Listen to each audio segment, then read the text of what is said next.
washer comes off last for the blade. And then this is actually not a standard washer. It's got the keyhole shape in it for the kind of a housing that's built onto. There's actually another one of those on the inside, but I'm going to put that back. That keeps it centered up. So, full blade. I don't know if I'll try to sharpen this, or even though it's got a chipped tooth on it.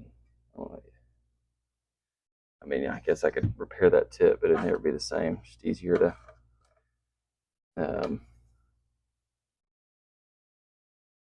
to buy a new one.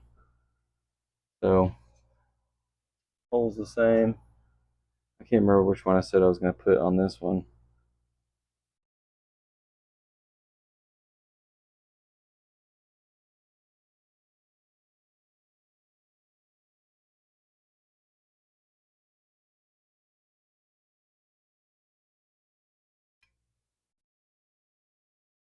One of these teeth has a little bit of chip on it.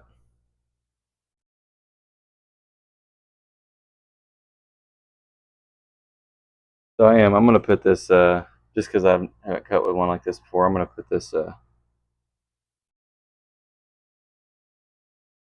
Black & Decker Piranha.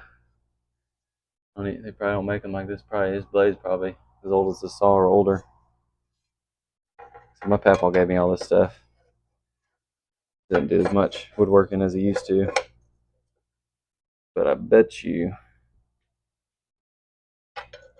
I can cut through some wood now a lot easier. Because I know I've been overworking this motor with a dull blade on it. Be my luck, the motor will go bad on this.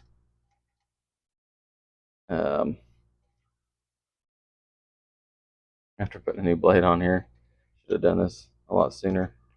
All right, so left-handed thread, so lefty tighty, righty loosey. Put my gloves back on.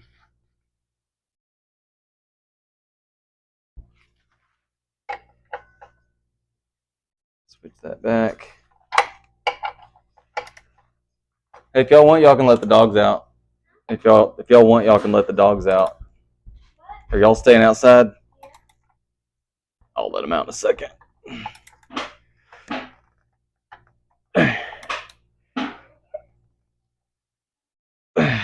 All right, so I'm using half a wrench leverage so that I don't over tighten and put extra muscle on it.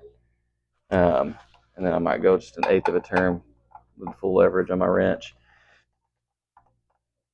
Not even. I'll go 1/16 of an inch. That sucker's tight. I don't know what my timestamp is on getting that blade swapped out, but